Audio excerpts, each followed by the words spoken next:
In the heart of Lagos, between narrow streets and lively markets, there is a small, humble restaurant known as Mama Bisi's joint.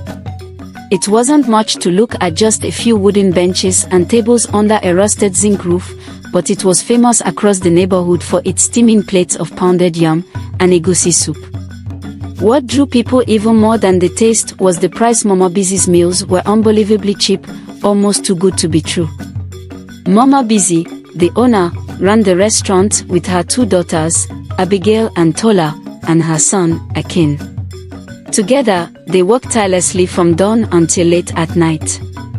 Mama Bisi, a stout woman with a stern face, rarely smiled. Her children, much like her, were quiet and reserved. The family barely spoke to each other, and when customers greeted them, they either ignored the greetings or curtly asked people not to greet them again. "Ah, Mama Bisi, good morning," one cheerful man tried as he entered the restaurant one morning. Without looking up, Mama Bisi muttered, "No need to greet. Just order your food." At first, people thought she was just strict or overworked. But over time, her attitude and that of her children became a subject of gossip. They never called each other by name, only communicating with sharp nods or vague gestures. They didn't reply to compliments or pleasantries, and they seemed completely uninterested in making friends or connecting with anyone. The family had strict rules for how food was served. They never allowed customers to use their plates. "Use ours, or leave," Mama Bisi would snap if anyone insisted. And heaven forbid a customer wasted their plates. If someone accidentally dropped one or left with it, one of the children would stare at them intensely until they returned it. "They're acting as if the plates are made of gold," one customer joked one day. But beneath the laughter, people began to feel uneasy. Even stranger was how the family operated. Despite the scorching Lagos sun, they lived in the small room behind the restaurant. Rain or shine, they were always there. No one ever saw them go home, visit the market, or even take a break.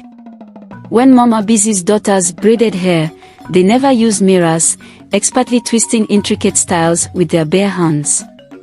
Akin, the son, used a small personal clipper to shave his head, also without a mirror. "Who braids hair or shaves without a mirror?" a curious onlooker once asked. No one had an answer. Rumors about the family began to spread like wildfire. Some said they were just odd but harmless, while others whispered that something dark was at play.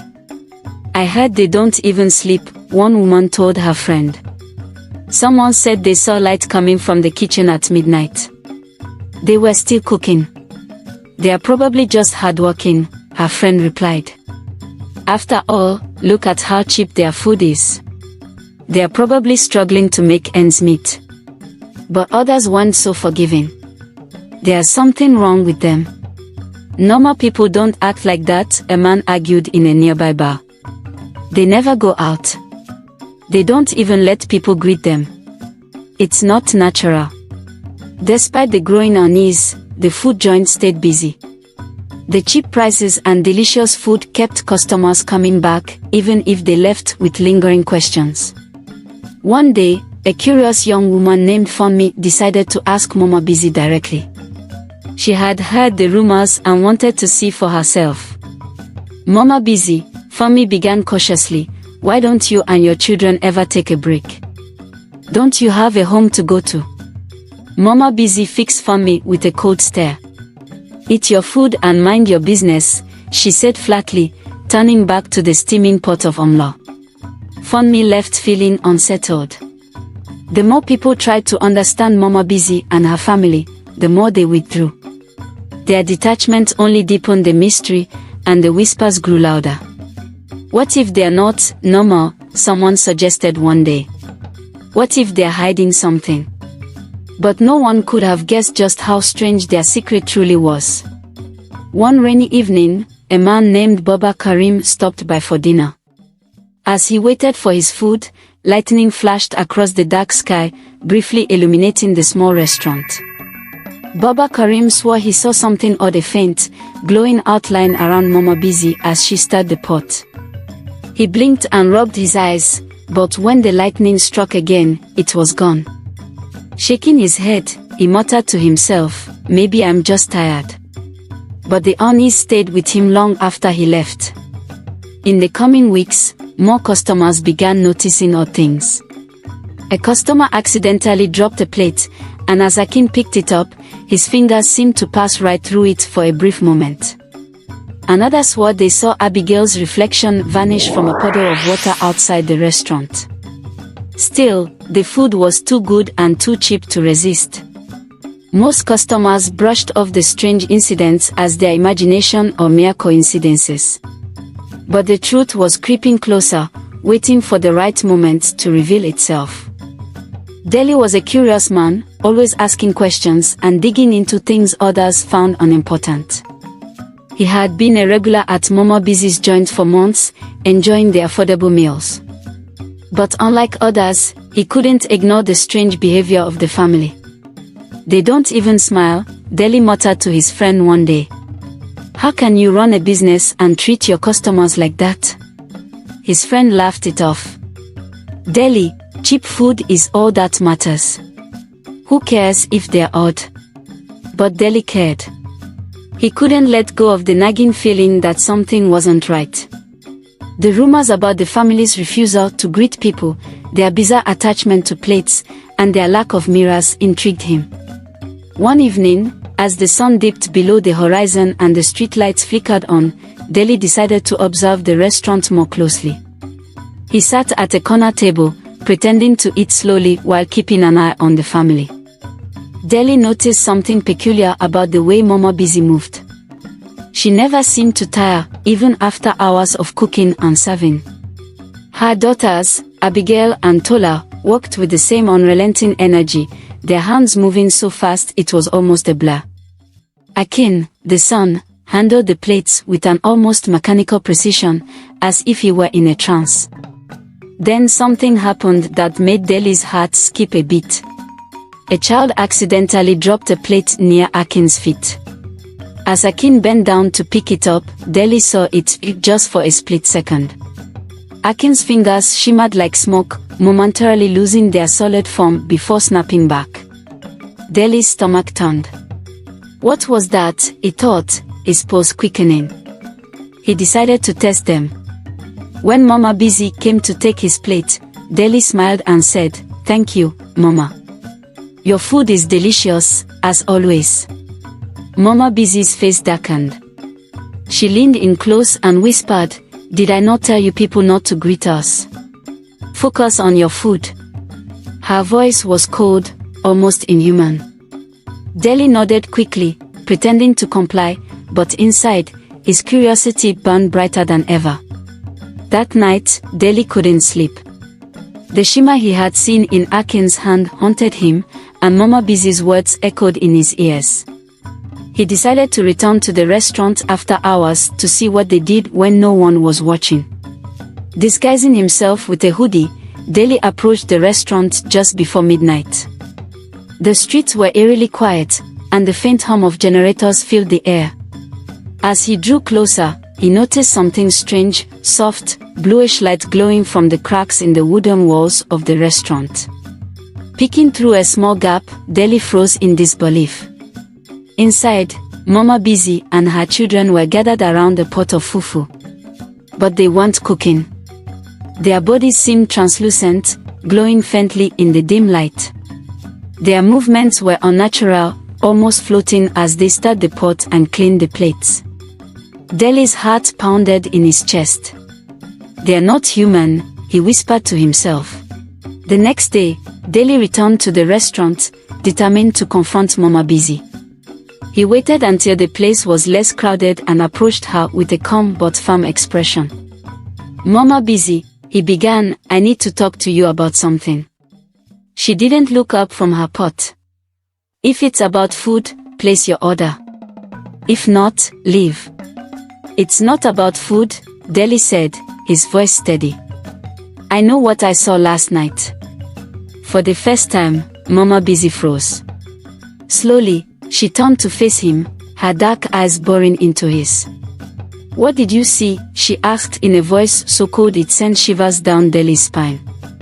"I saw the light," Deli said. "I saw you and your children. You're not alive, are you?" The restaurant fell silent. Even the customers seemed to sense the tension in the air. Mama Bisi waved her hand, and her children immediately stopped what they were doing, retreating to the back room. "Follow me," she said curtly, leading Deli to a secluded corner of the restaurant. "You want the truth?" Mama Bisi began, her voice heavy with emotion. "Fine. I will tell you, but you will regret asking." She took a deep breath, and for the first time, Deli saw a flicker of vulnerability in her eyes. "Years ago, my children and I ran a restaurant not far from here. Business was good, and life was kind to us. But one night, a terrible fire broke out. We were trapped inside. All of us." Her voice cracked, and she looked away. "We didn't make it out. We died in that fire." Deli's mouth went dry. "But how? How are you here now?" Mama Bisi's expression hardened. "I don't know why. All I know is that we couldn't leave. We woke up in the ashes of our home, half human, half something else. We were stuck. So we did the only thing we knew how to do, we started cooking again." Her voice grew defensive. "We haven't hurt anyone. We sell food, and people are happy. Why can't you just leave us be?" Deli felt a wave of pity mixed with fear. "But this isn't natural," he said. "You can't just pretend everything is normal. People deserve to know the truth." "No." Mama Bisi snapped, her voice echoing unnaturally. "If people find out, they will fear us. They will destroy us. Please, just let us be." Deli hesitated. A part of him wanted to walk away, to forget what he had seen and let Mama Bisi and her family continue their strange existence. But another part of him, the part that couldn't ignore the unease in his chest, knew he couldn't stay silent. "I can't promise that," he said finally. "The people deserve to know what's happening here." Mama Bisi's face darkened. "You don't know what you're dealing with, Deli," she said, her voice low and menacing. "If you try to expose us, you will regret it." Deli stood his ground. "We'll see about that." As he walked away, he felt a chill run down his spine. The air around him seemed heavier, the shadows darker. He didn't know what Mama Bisi was capable of, but he was determined to uncover the truth, no matter the cost. Deli couldn't shake the haunting encounter with Mama Bisi. Her words echoed in his mind, "If you try to expose us, you will regret it." He knew he had stumbled upon something far beyond his understanding. Yet, the more he thought about it, the more determined he became. He couldn't let the eerie truth remain hidden. People deserved to know what they were eating wasn't just food but something prepared by beings that defied the laws of life and death. Armed with his resolve, Deli returned home and began telling anyone who would listen. At first, his friends laughed. "Deli, you and your wild stories again," they scoffed. But the details he shared, the glowing hands, the translucent figures, the refusal to use mirrors, began to unsettle them.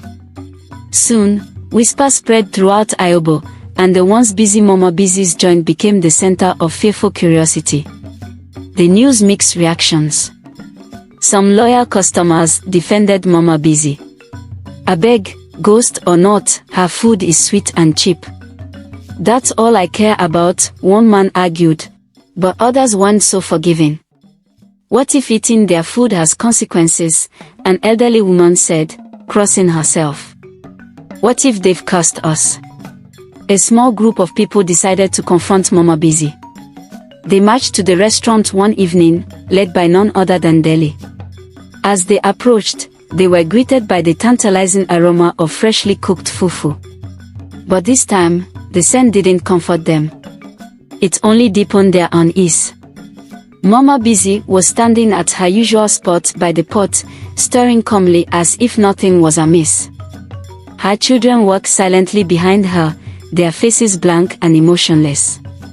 "What is this nonsense I'm hearing?" she asked, not bothering to look up. Deli stepped forward. "We know what you are, Mama Bisi. The people deserve the truth," she sighed, setting down her ladle. "I warned you, Deli. I told you to leave us alone. But you wouldn't listen." Before anyone could respond, the air in the restaurant grew heavy. The room seemed to darken, as if the sunlight outside had been snuffed out. The mamas of the crowd turned into ghasts as Mama Bisi's form began to change. Her skin flickered like a dying flame, revealing glimpses of charred flesh beneath. Her daughters and sons stood behind her, their once normal appearances now replaced with ghastly, smoke-like auras. "You want the truth?" Mama Bisi said, her voice echoing unnaturally. "Here it is." She raised her hand, and the room was suddenly filled with a powerful gust of wind, knocking over tables and sending plates crashing to the floor. Customers screamed, scrambling for the exit, but the door slammed shut on its own, trapping them inside. Deli stood his ground, though his legs trembled. "You can't scare us, Mama Bisi. You need to move on. This isn't your place anymore." Mama Bisi's eyes glowed with anger. "Move on to where? Do you think it's that simple? We didn't choose this existence, Deli. We died in pain, and we woke up in this, in-between place. All we wanted was to continue living the only way we knew how." As she spoke, the glow around her dimmed, and for a moment, the terrifying figure of Mama Bisi softened into something more human. Tears streamed down her face, but they evaporated before hitting the ground. "When the fire consumed us," she said, her voice breaking, "we didn't even have a chance to say goodbye. My children, they were so young. I couldn't protect them. And now, we are trapped, neither alive nor fully gone." The crowd, though terrified, began to feel a pang of sympathy. Even Deli's resolve wavered. "But why stay here?" Deli asked. "Why not find peace?" Mama Bisi shook her head. "We tried to leave, but we couldn't. The fire bound us to this place. The only way we've been able to hold on is by cooking, by serving others. It's all we have left." Deli took a deep breath. "Mama Bisi, I understand your pain. But this isn't right. You may not mean harm, but you're keeping yourselves, and others, stuck in a place you don't belong. Let's go. Find peace." Her children looked at her, their ghostly forms flickering. For the first time, their blank expressions showed emotion, fear, longing, and sorrow. But Mama Bisi wasn't ready to surrender. "You think it's that easy," she spat. "You think I haven't tried. I won't risk losing what little we have left." She raised her hand again, and the room trembled. Dishes shattered, the walls groaned, and the air became thick with smoke. But then, Abigail, her eldest daughter, stepped forward. "Mother," Abigail said softly, her voice echoing like a whisper in the wind. "It's time. We can't stay like this forever." Mama Bisi froze, her fiery glow dimming. "Abigail." "It hurts," Abigail continued, tears in her ghostly eyes. "We need to let go. Please, Mama. Let's find peace together." A long silence filled the room, broken only by the sound of the wind outside.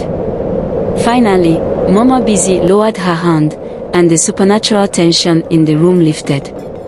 She looked at her children, then at the frightened crowd, and sighed deeply. "You're right," she whispered. "It's time." Slowly, the family began to fade, their forms dissolving into faint wisps of smoke. As they vanished, Mama Bisi turned to Deli one last time. "Thank you," she said. "Take care of the living. They need you more than we ever did." And just like that, they were gone. The restaurant, once so full of life and activity, now stood eerily silent and empty. The pots were cold, the tables covered in dust, and the faint smell of omelette lingered in the air like a memory. The people of Ayobo were never the same after that night. Some swore they could still smell Mama Bisi's cooking on quiet evenings. Others claimed to see faint figures near the abandoned restaurant. As for Deli, he became a storyteller, sharing the tale of Mama Bisi's joint with anyone who would listen. He always ended with a lesson: appreciate the life you have and the people around you. You never know when it might all disappear. And so, the mystery of the ghostly cook in Lagos lived on, a haunting reminder of lives lost and the power of letting go.